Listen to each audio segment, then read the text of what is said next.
늑대는 가장 인상적이고 무시무시한 생물 중 하나입니다. 그들은 개와 같지만 훨씬 더 야생적인 버전으로 록에 비해 헤비메탈과 같은 것입니다.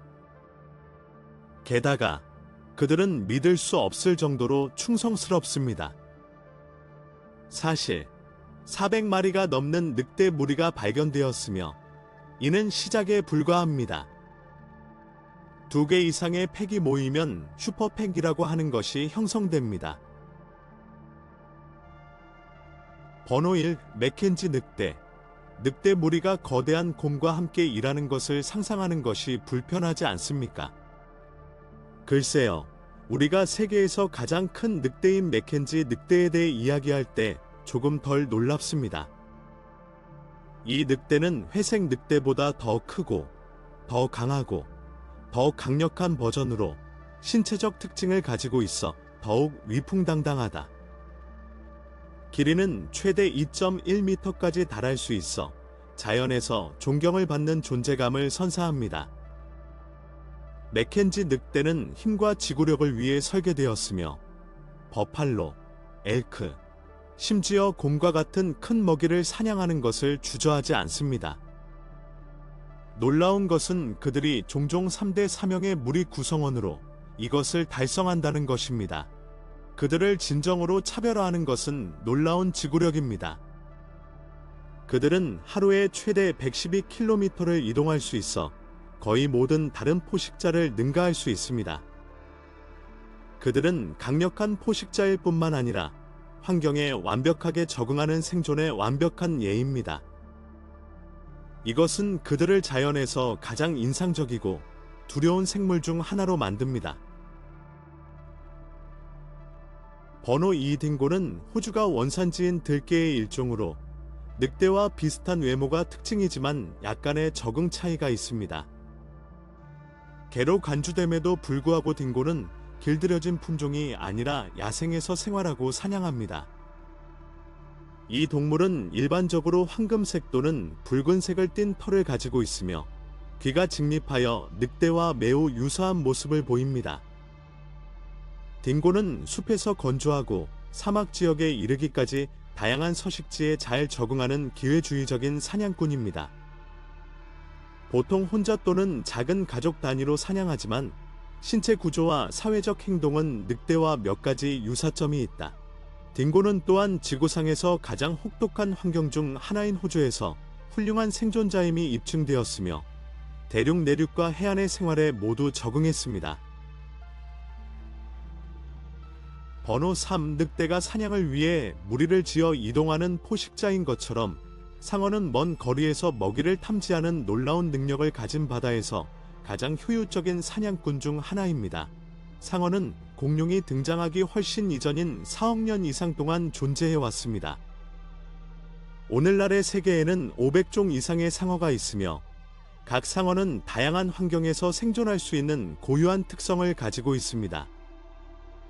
심해 깊은 곳에 서식하는 상어부터 따뜻한 열대 바다를 순찰하는 상어에 이르기까지 이 포식자들은 진정한 적응의 달인입니다.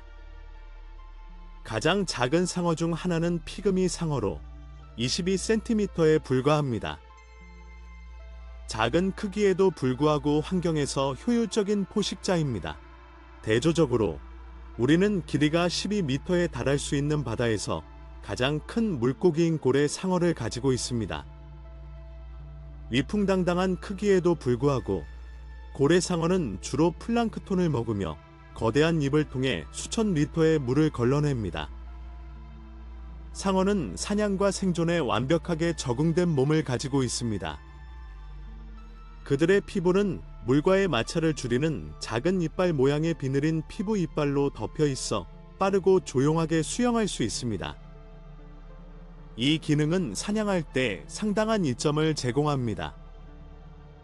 또한 상어의 내부 해부학적 구조도 똑같이 매력적입니다. 그들의 골격은 뼈보다 가볍고 유연한 물질인 연골로 만들어져 민첩성이 더 뛰어납니다. 그들의 턱에는 일생 동안 지속적으로 교체되는 여러 줄의 날카로운 이빨이 있습니다. 상어는 일생 동안 최대 3만 개의 이빨을 잃거나 교체할 수 있습니다. 상어는 또한 놀라운 감각적 예리함을 가지고 있습니다. 그들의 눈은 저조도 조건에서 볼 수 있도록 적응되어 있으며 이는 깊은 바다에서 매우 중요합니다. 또한 그들은 100만 방울의 물에서 피 한 방울을 감지할 수 있는 매우 발달된 후각을 가지고 있어 효율적인 사냥꾼이 됩니다. 또 다른 흥미로운 적응은 사이드라인 시스템으로 신체 측면을 따라 작동하여 물속의 진동과 움직임을 감지할 수 있는 일련의 센서입니다. 이 시스템은 전기장을 감지하는 로렌지니 외 물질과 함께 상어를 믿을 수 없을 정도로 효과적인 포식자로 만듭니다. 상어는 특정 환경과 먹이에 적응된 사냥 기술을 가진 숙련된 포식자입니다. 백상아리와 같은 일부 상어는 물개를 기습 공격하여 물 밖으로 뛰어오르는 인상적인 능력으로 유명합니다. 위반이라고 하는 이 동작은 훌륭하고 효과적입니다. 귀상어 상어, 해머헤드 샤옥스와 같은 다른 상어들은 티자 모양의 머리를 사용하여 먹이, 주로 가오리를 잡아먹기 전에 때리고 기절시킵니다. 머리 모양은 또한 향상된 입체 시력을 제공하여 더 넓은 시야를 제공합니다. 타이거 상어는 물고기, 바다새, 심지어 타이어와 번호판과 같은 무생물을 포함하는 다양한 식단으로 유명합니다. 거의 모든 것을 소비할 수 있는 이러한 능력으로 인해 바다의 쓰레기 처리장기라는 별명을 얻었습니다. 또한 상어의 사회적 행동은 또 다른 흥미로운 주제입니다. 귀상어 상어와 같은 일부 종은 특히 짝짓기 시즌 동안 큰 무리를 형성하는 것으로 알려져 있습니다. 대조적으로 많은 상어는 고독하여 사냥하고 혼자 사는 것을 선호합니다. 상어의 생활 주기는 종마다 상당히 다르지만 강조할 가치가 있는 몇 가지 일반적인 특성이 있습니다. 상어의 번식은 난생, 태생 또는 난생일 수 있습니다. 난생 암컷은 몸 밖에서 발달하고 부화하는 알을 낳습니다. 전형적인 예는 대나무 상어인데 그들의 알은 머메이드 파우치로 알려진 캡슐로 보호됩니다. 이 캡슐은 새끼가 태어날 준비가 될 때까지 안전한 장소에 보관됩니다. 황소 상어와 같은 태생종의 경우 새끼는 자국 내부에서 발달하여 포유류와 유사한 태반 연결을 통해 먹이를 먹습니다. 이 방법은 새끼가 더 잘 발달하고 더 크기 때문에 태어날 때 이점을 제공합니다.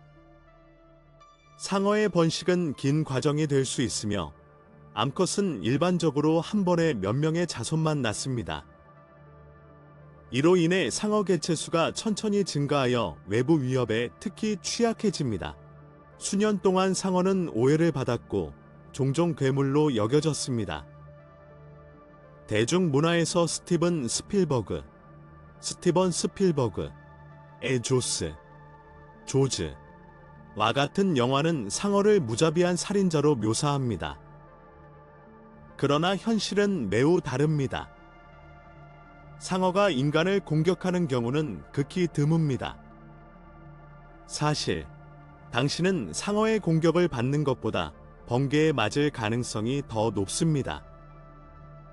대부분의 상어는 인간을 먹이로 생각하지 않으며 공격은 종종 호기심이나 혼란의 결과입니다. 또한 많은 상어는 해양 생태계의 균형을 유지하는 데 중요한 역할을 합니다. 최상위 포식자로서 그들은 다른 종의 개체수를 조절하여 산호초와 다른 해양 서식지의 건강을 유지하는 데 도움이 됩니다. 번호 4 늑대를 애완동물로 기른다고 상상해 보세요. 판타지에서 나온 것 같죠? 그러나 드물지만 이 야생 동물을 길들일 수 있었던 사람들이 있습니다. 우리가 여기서 이야기하고 있는 늑대는 거대한 머리를 가지고 있으며 그 턱의 힘에 대해 생각하는 것만으로도 그것이 얼마나 위풍당당할 수 있는지 알 수 있습니다. 늑대를 훈련시키는 것은 가능하지만 대단한 기술과 늑대의 본성에 대한 깊은 이해가 필요하다. 늑대는 사냥꾼으로 태어났기 때문에 뿌리 깊은 본능을 가지고 있어 길들이기가 어렵습니다. 늑대는 인간과 함께 산다는 생각에 불편해하며 일부 늑대는 통제된 환경에서 침착해 보일지 모르지만 항상 언제든지 일어날 수 있는 야성적 본능을 품고 있다. 진정한 도전은 그들을 훈련시키는 것인데 그들이 그들을 어느 정도 길들일 수 있다 하더라도 그들의 행동은 여전히 예측할 수 없기 때문입니다.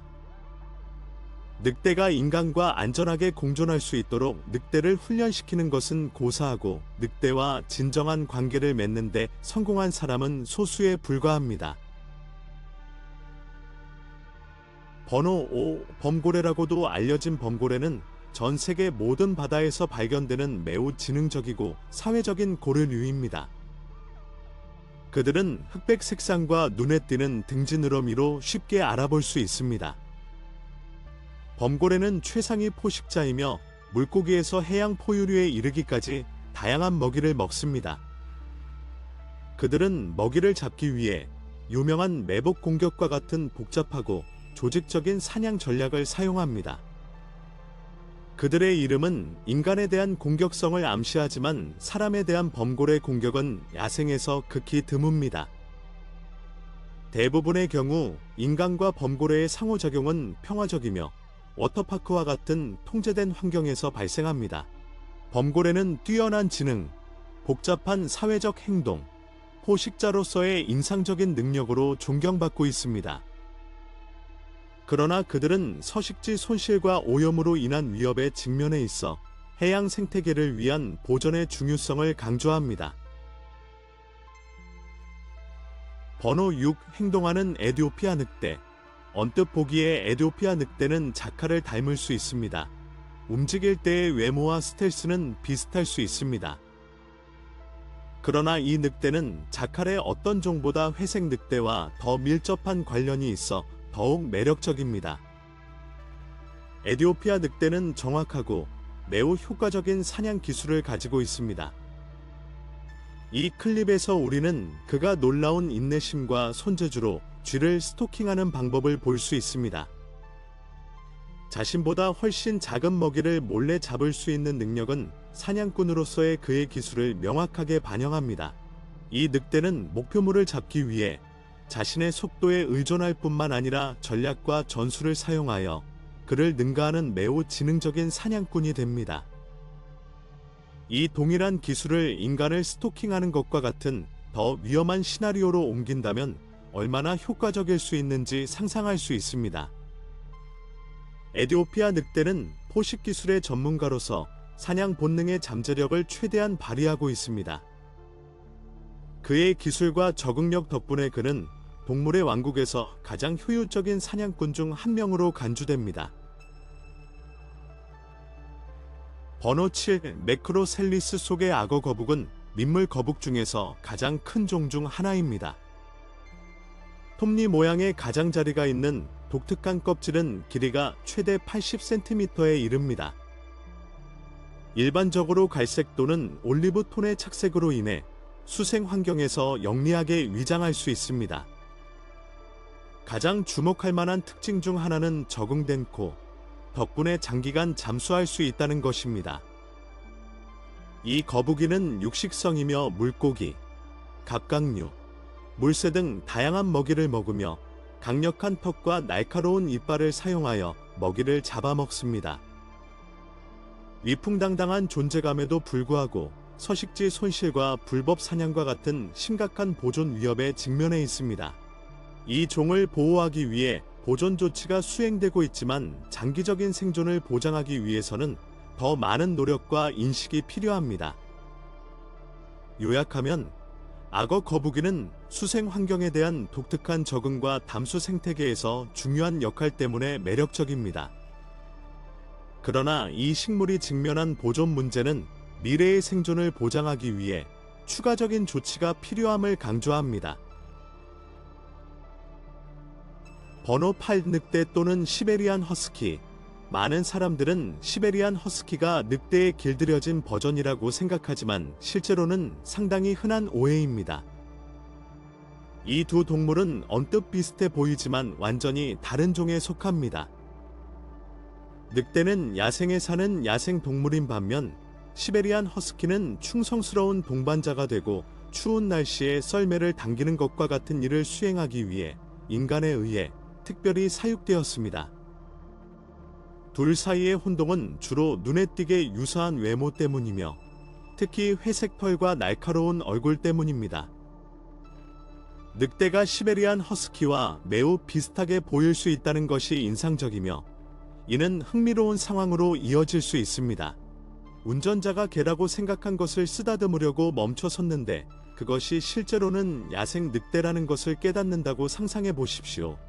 이러한 닮음은 늑대의 전략의 일부일 수 있는데 아마도 늑대의 친숙한 외모가 발각을 피하거나 다른 동물이나 인간에게 잘못된 안정감을 불러일으키는 데 도움이 될 수 있기 때문입니다. 그것은 확실히 진화가 어떻게 다른 종들 사이에 놀라운 유사성을 만들 수 있는지를 보여주는 자연의 매혹적인 측면입니다. 거대하고 의지가 강한 독수리는 우리와 공간을 공유하는 것을 좋아하지 않으며 둥지에 너무 가까이 오는 사람을 급습하여 그것을 보여줍니다. 이 지역에는 나무가 거의 없기 때문에 독수리는 즉석에서 발견되는 모든 도시, 구조물에 둥지를 짓습니다. 매년 약 10명의 불운한 주민들이 독수리의 발톱을 가까이에서 경험하며 이는 원 알래스카에서 삶의 일부가 되어 자주 위를 올려다보는 법을 빠르게 배웁니다. 1940년 이래로 이 새들은 국가의 보호를 받아왔기 때문에 주민들은 원하든 원하지 않든 날카로운 부리를 가진 이웃을 받아들여야 합니다. 독수리의 표적이 되는 것은 사람들만이 아닙니다. 이 새들은 또한 현지 어선이 떠다니는 뷔페와 같다는 것을 발견했습니다. 어부들은 그날 잡은 물고기를 잡기 전에 독수리를 쫓아내는데 많은 시간을 보냅니다. 그리고 배 주위를 어슬렁거리지 않을 때는 깃털 달린 너구리처럼 마을 쓰레기장에서 쓰레기를 뒤지며 시간을 보내는 것을 좋아합니다. 이상하게도 그가 가장 좋아하는 곳은 우체국입니다. 이유는 아무도 모르지만 운 얼래스커에서 우편물을 픽업하는 경우 주시하는 것이 좋습니다. 끊임없는 짜증에도 불구하고 마을 사람들은 날카로운 눈을 가진 이웃을 존중하려고 노력합니다. 결국 그들은 독수리와 함께 살기를 선택하지 않았다. 그들을 선택한 것은 독수리의 생명이었다. 번호 10. 외로운 늑대의 이미지는 낭만적인 신화입니다. 실제로 늑대는 사냥하고 생존하기 위해 무리로 함께 일하는 매우 사회적인 동물입니다. 노련한 늑대 무리가 커다란 버팔로를 노리는 것을 주의 깊게 지켜보세요. 이 동물은 무리를 따라잡기 위해 고군분투하고 있어 늑대에게 쉬운 표적이 됩니다. 늑대 무리가 버팔로처럼 거대한 동물을 쓰러뜨리는 데 성공하는 것은 불가능해 보일지 모르지만 이 동물들은 사냥 기술을 완전히 습득했습니다. 무리의 전략은 정확합니다. 그들은 목표물을 포위하고 나머지 무리로부터 고립시키고 조금씩 지치게 만듭니다. 그러나 버팔로는 쉬운 상대가 아닙니다. 360kg의 무게로 한 번의 발차기로 늑대를 부술 수 있는 능력을 가지고 있습니다. 버팔로 무리 중 한 명이 어려운 방법을 알아냈지만 버팔로에게는 너무 늦었다. 늑대들은 그를 고립시키는 데 성공했고 곧 그는 그의 것이 될 것입니다. 버팔로 떼의 협력과 전문성은 다시 한번 버팔로의 크기와 힘을 압도했다. 번호 11. 독특한 외모와 수생 적응으로 유명한 매혹적인 종인 가리아라거는 인도 아대륙의 담수강에서 발견되는 대형 파충류입니다. 그 독특한 특징은 길고 가느다란 주둥이로 전체 길이의 절반 이상을 차지합니다. 이 파충류는 숙련된 수영 선수이며 전문화된 턱 구조 덕분에 주로 물고기를 먹습니다. 날카롭고 뾰족한 이빨은 수색 먹이를 잡는 데 이상적입니다. 가리알 악어는 강과 강어귀와 같이 잔잔한 물이 있는 서식지를 선호합니다. 위풍당당한 외모에도 불구하고 서식지 손실, 수질 오염 및 밀렵으로 인해 멸종 위기에 처한 것으로 간주됩니다. 포획 사육 프로그램과 자연 서식지 보존의 중요성에 대한 대중의 인식과 같은 보존 노력이 시행되고 있습니다. 요컨대 가리알 악어는 물고기 사냥에 적합한 길고 가느다란 주둥이가 두드러집니다. 비록 보존 문제에 직면해 있지만 이 독특한 종을 보호하고 야생에서의 보존에 기여하기 위한 노력이 진행 중입니다. 번호 12. 프로마코테오티스. 눈에 띄게 크고 납작한 머리, 어둡게 빛나는 듯한 눈, 수수께끼 같은 모습을 주는 짧은 촉수를 가진 이 오징어는 진정한 자연의 경이로움입니다. 더욱 흥미로운 것은 상체에 길쭉한 지느러미가 있다는 것인데, 이는 심연의 생물들 사이에서 눈에 띄는 독특한 특징입니다. 그들의 심해 서식지는 극한의 조건으로 인해 그들의 습관과 행동을 연구하기 어렵기 때문에 과학자들에게 도전이 됩니다. 이 신비한 존재에 대한 정보의 부족은 그 존재에 호기심을 더합니다. 그럼에도 불구하고 프로마코토시즈를 둘러싼 비밀을 풀고자 하는 열망에 힘입어 연구 노력이 계속되고 있습니다. 이 수수께끼 같은 오징어에 대한 연구는 심해 생물의 복잡성과 다양성을 이해하는 데 한 걸음 더 다가가게 하며 지구의 깊은 곳에는 아직 탐험하고 발견해야 할 것이 많다는 것을 상기시켜 줍니다. 번호 13. 리보넘은 플레티엘 민시즈문, 더 구체적으로 세스토즈즈 그룹에 속하는 기생충 그룹입니다. 이 납작한 기생충은 리본을 닮은 길고 납작한 몸을 가지고 있어 일반적인 이름입니다. 리보넘 수명 주기에는 일반적으로 2개 이상의 숙주가 포함됩니다. 일반적으로 중간 숙주는 세스토즈즈의 알이나 유충을 섭취하는 초식 동물 또는 육식 동물입니다. 일단 숙주 안으로 들어가면 유충은 시스티서커스라는 형태로 발달합니다. 포유류와 같은 동물이 중간 숙주의 날고기나 덜 익힌 고기를 섭취하면 낭포충이 소화관으로 방출됩니다. 그런 다음 장점막에 부착하여 성충으로 발전합니다. 일부 종의 리본벌레는 인간에 기생하여 인간의 장에서 성인 촌충에 감염되는 테니아진과 같은 상태를 유발할 수 있습니다. 이것은 이러한 기생충의 유충이 포함된 날고기나 덜 익힌 고기를 섭취함으로써 발생할 수 있습니다. 리본벌레 및 기타 식인성 기생충에 의한 감염을 방지하기 위해 위생 관행을 준수하고 음식을 적절하게 조리하는 것이 중요합니다. 감염이 의심되는 경우 적절한 진단과 치료를 위해 의사의 진료를 받아야 합니다. 번호 14. 카이에즈모단 나이저는 카이에즈모단타이디 계통의 심해 어류 종입니다. 어두운 외모와 독특한 식습관으로 인해 일반적으로 블랙 고블러로 알려져 있습니다. 이 물고기는 깊은 바다, 특히 햇빛이 거의 침투하지 않는 중원양 지역에서 발견됩니다. 카이에즈모단 나이저의 몇 가지 주목할 만한 특징으로는 일반적으로 길이가 약 10cm인 작은 크기와 자신의 몸보다 큰 먹이를 삼킬 수 있는 확장 가능한 턱이 있습니다. 이 물고기는 깊은 곳에 있는 다른 해양 생물을 먹고 날카로운 이빨을 사용하여 먹이를 잡습니다. 카이에즈모단 나이저는 심해 환경에 대한 독특한 적응과 특화된 섭식 행동으로 인해 생물학 연구에서 관심을 가져왔습니다. 이 물고기에 대한 연구는 대부분의 생명체가 매우 어려운 조건인 심해의 생물에 대한 이해에 기여합니다.